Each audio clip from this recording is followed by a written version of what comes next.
Alin sa mga sumusunod na lugar ang kilala sa tawag na Summer Capital of the Philippines?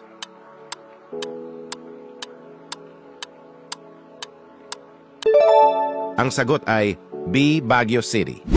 Anong lugar sa Pilipinas ang kilala bilang Surfing Capital of the Philippines?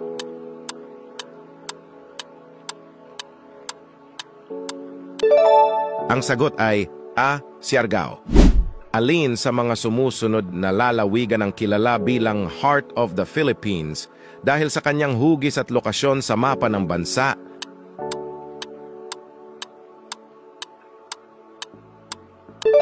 Ang sagot ay A. Marinduque. Alin sa mga sumusunod na probinsya ang kilala bilang Rice Granary of the Philippines?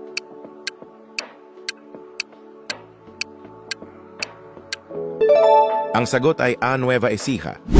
Anong lalawigan ang tinatawag na Culinary Capital of the Philippines dahil sa mga sikat na pagkaing Pinoy na nagmula dito?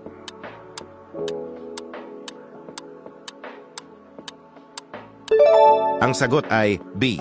Pampanga. Anong lungsod ang kilala bilang Seafood Capital ng Pilipinas?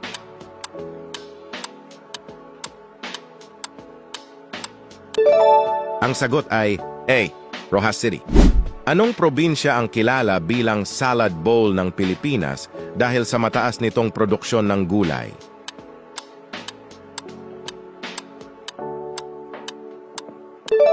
Ang sagot ay C. Benguet. Anong lalawigan ang tinaguriang Sugar Bowl of the Philippines?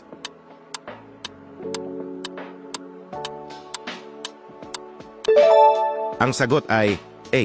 Negros Occidental. Anong lungsod ang kilala bilang Shoe Capital ng Pilipinas?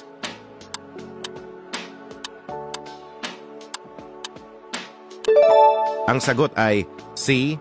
Marikina. Alin sa mga sumusunod na probinsya ang binansagang Marble Capital ng Pilipinas?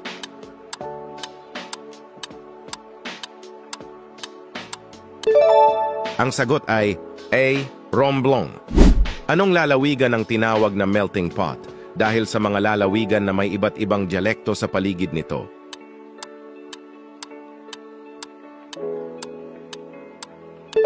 Ang sagot ay C. Tarlac. Alin sa mga sumusunod ang tinatawag na Strawberry Capital ng Pilipinas?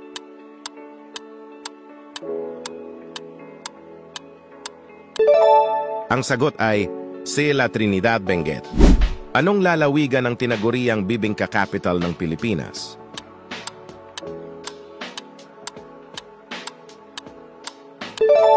Ang sagot ay B. Cainta Rizal. Anong lugar ang idineklarang Diving Capital of the Philippines?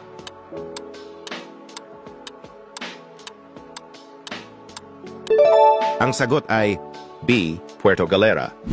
Anong lungsod ang binansagang Balut Capital ng Pilipinas?